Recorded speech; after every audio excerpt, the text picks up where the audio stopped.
يا ولدي هاشم كيف حالك؟ الحمد لله. شوف يا ولدي هاشم، أنا بسافر الخارج مش أعتمد عليك، وأعد أدي لك مفتاح سيارة، وأعد أدي لك البيت في عهدتك، وأعد أدي لك كل شيء، زلط دولارات إيش ما اشتهيت، كل حاجة تشتري بس اشتري تدرس وتقعد أكتب. أنا إن شاء الله قد معي الآن سفرية، عاد أسافر الخارج وعاد أتأخر شوية هكذا، وأشياء بس لك إنسان دكتور على أرقى مستوى. من علاش حتسافر؟ إذا إحنا معانا سيارة ومعانا كل شيء مرتاحين آخر راحة. يا ولدي لا تقلقش، معك عمك عيوبه لك وعاد تروح عنده كل شيء، وايش ما احتجت من زلط عيدي لك اول ما تقول له اي شيء، اي حاجه عيديها لك ولا تقلق، واحنا حنكون على تواصل يا ولدي. السلام عليكم. وعليكم السلام. هلا كيف حالك يا اخي؟ حياك. كيف انت؟ والله اني الحمد لله ونشكرك، كنت قبل شويش اتصل لك، محتاج في موضوع ضروري جدا. خير ايش به؟ انا معي الان موضوع في شركات في الخارج استثمار، واشتكت به لولدي هاشم. ولدي هاشم في امانتك، وايش ما يحتاج اديله، يشتي سيارة، يشتي زرع، يشتي مصاريف، موجود كل حاجة وفي عهدتك. اجي ان شاء الله باذن الله وقدو دكتور. ابا رايك الله المستعان يا اخي، ابنك زعم ابني ولا تقلق، اعرف اديله اللي يشتيه ولا عليك، وسافر وافتن وريح وبصر امورك ولا تقلق. قد قلت لك ابنك هاشم مثل ابني ولا عليك، الله المستعان. كم يعني المدة اللي عاد تسافر؟ كم عاد تجلس؟ والله يا اخي 10 سنوات ويمكن تطول اكثر. ايوه اخي عير حدث، وكل شيء على يدي موجود، الزاد، السيارة، البيت، كلك هو بلد ابني. ما علي ابني ما يقولك، لكن الحرام ما يجنبي بعد 10 سنين والله ما شفتين عشان خدخلت. ايوه يلا. خلاص يا اخي عمر، الشيء تنتقل لابني هاشم ان شاء الله. ان شاء الله. انا الان بس وكل قدم تواصلوا معي، ما عادش معي وقت. توصل بالسلامة ان شاء الله ما تقلقش. وتقلق قدو عمك موجود وعينتبه لك ويفعل لك لا كل تقلقش شيء. يا هاشم، اعتبرني زي ما ابغى. ولا عليك يا اخي ناصر. الشيك تقعد دكتور تقعد رجال تمام ان شاء الله. تجيب سلف وانت اهتم بامورك بس يا ناصر ولا تقلق، الله يحفظك. يلا الله ما يحفظك. توصل بالسلامة. توصل بالسلامة. مع السلامة يا ولدي هاشم. يلا في امان الله. هاشم، المجبرة اللي قالها ابوك ابعد من راسك. اللي قال زلط بيت سيارة ما فيش ولا في يدي اي حاجة. ابوك خلاص مسافر 10 سنين، اعتمد على نفسك. يا عملاك نبي ترى عندك زلط. ما تدخل شيء، انا ما اتدخل شيء. حاجة التلفون هذا حبيبي، تعال شوف ده الحين.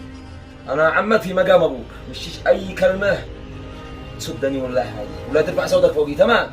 شدي لك ميزة، تطلب الله تصرف على نفسك ولا عندي رياء. قم يلا يلا قم. يقول لي عندي زلط. قل لك ظالم، حسبي الله ونعم الوكيل، حسبي الله. اخرج قال لك ظالم، حسبي الله ونعم الوكيل. انت وابوك اكلتوا الزلط كامل. حسبي الله ونعم الوكيل. الو ايوه، ها ابغى السفر. ليش؟ انا قادر اوصل لكم، انا الان جاي لعدن. يلا خلاص اذا بروح البيت ونكون على تواصل ان شاء الله. يلا مع السلامة، نتواصل ان شاء الله على خير. هذا اللي ابوك الغني وزلط ومدري ايش، رجع يوزن.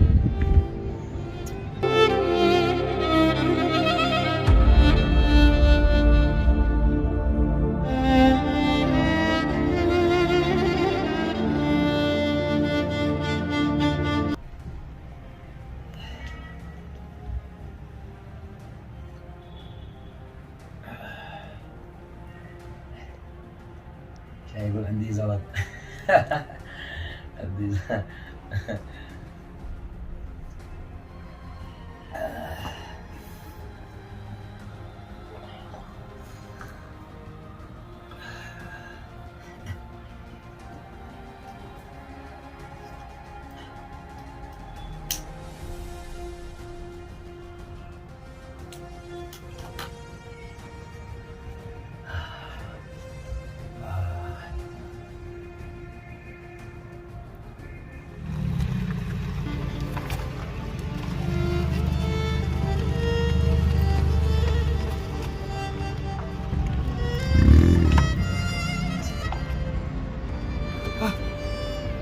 ولدي هاشم.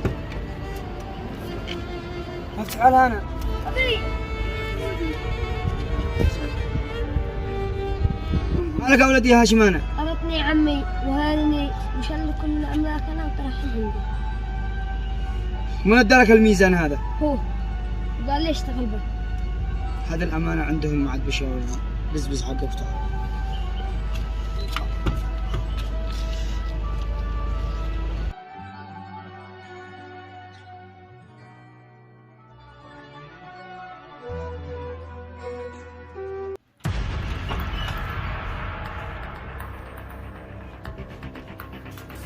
أقدر يكون عليك على ولدي اللي اعتمدتك فيه، تسكر في بيتي وتحش في بيتي، لكن الغلط هو عندي.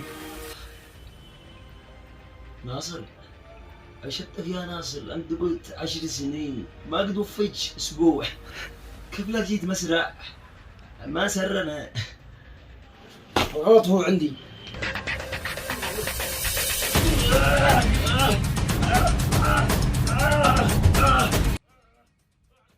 إنا عرضنا الأمانة على السماوات والأرض والجبال. إنا عرضنا الأمانة على السماوات والأرض والجبال فأبين أن يحملنها وأشفقن منها وحملها الإنسان إنه كان ظلوما